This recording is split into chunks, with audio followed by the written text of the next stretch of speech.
Hi guys, I've got some pretty exciting news to share with you today. I think that Coco and Billy are fully bonded now. I'm so pleased.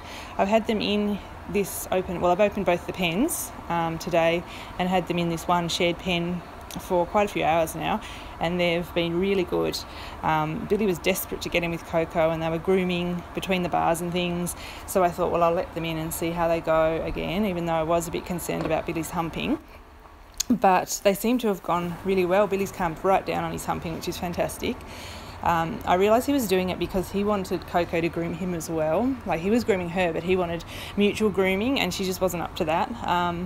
So he kept humping it and then putting his face underneath hers to see, you're going to kiss me now, but she wasn't doing that. But luckily I think he's settled down and realised, well, I'm just going to have to be the one to do the grooming for a while, and he's sort of happy with that, I think. So he's calmed right down with that, so I'm so pleased. And he's happy just to give her more kisses now and just to be next to her. So fingers crossed, if they keep going this way, the way they're going now, it'll be done. They'll be bonded, I think, and I'll just be able to leave their pen open.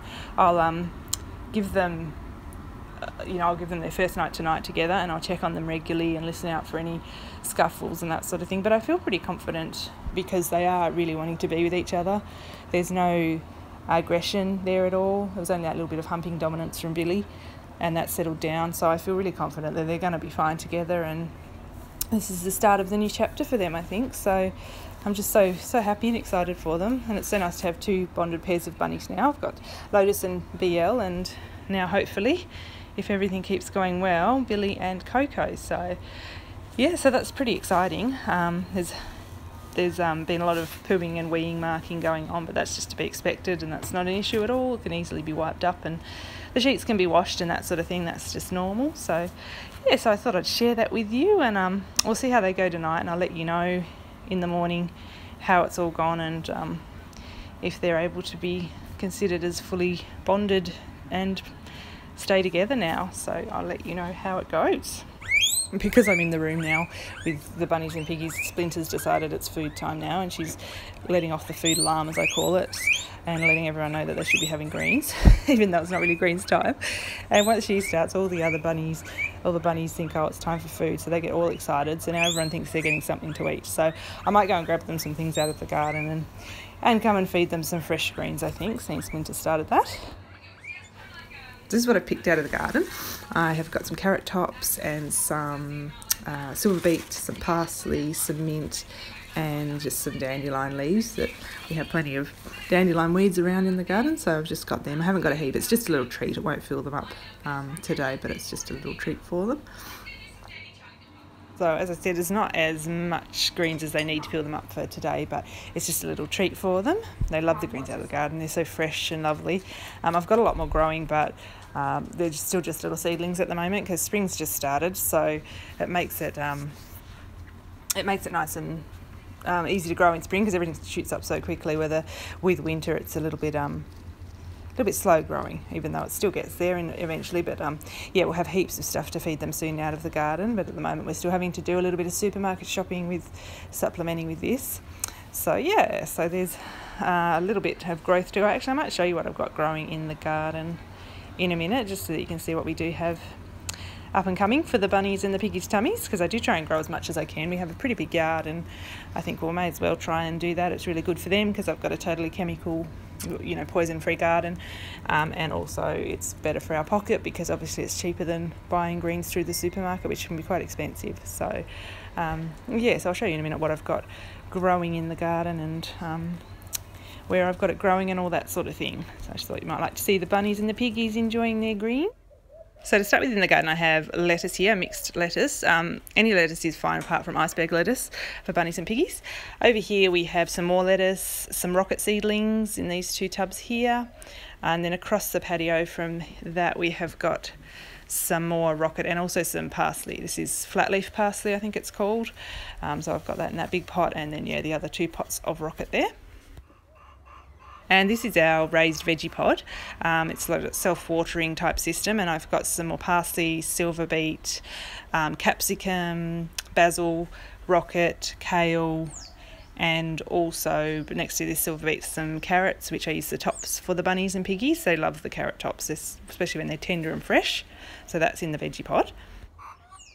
Then the next section is down here in the chicken pen with the silky chickens.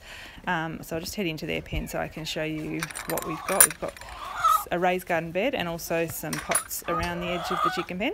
So in the raised garden bed, underneath the netting here, I've got some celery, kale, lettuce, silver beet, and coriander, coriander down the other end. So that should keep them going from here. I just see, you can see the coriander down this end. It's hard with that netting on, just to keep the birds off.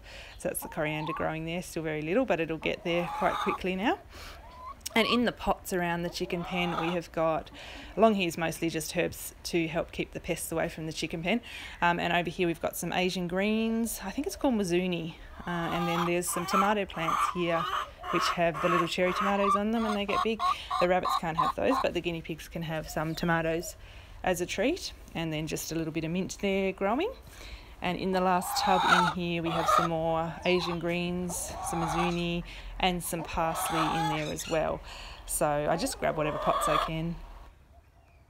And of course we also always have heaps of weeds, dandelion weeds and lots of long grass and that sort of thing, which I don't mind having in my garden because it's really good food for the bunnies. And also outside their window we have a rose bush, and they can eat dried or fresh rose petals. They don't really like them that much apart from Coco. They like them dried, so I do dry them, but fresh they're not that keen. So yeah, I just tend to dry them for Coco mostly. And below that is Lucy's beautiful garden where we buried our sweet Lucy, and that's looking beautiful too. So that's a lovely pretty place outside their window. We've also got this big apple tree down the back, which I use a lot of the branches and leaves for the bunnies. The branches are great for their teeth because they wear them down.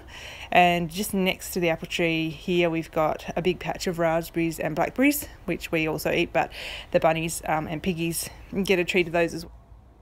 So it's the morning after their first night together, and they've gone really well. I checked on them regularly during the night and there was no sign of them being aggressive to each other or any fighting or any humping or anything like that. As you can see, there's quite a bit of marking around with their wee and their poo, but that's just normal. That's just them, you know, getting comfortable and claiming their territory.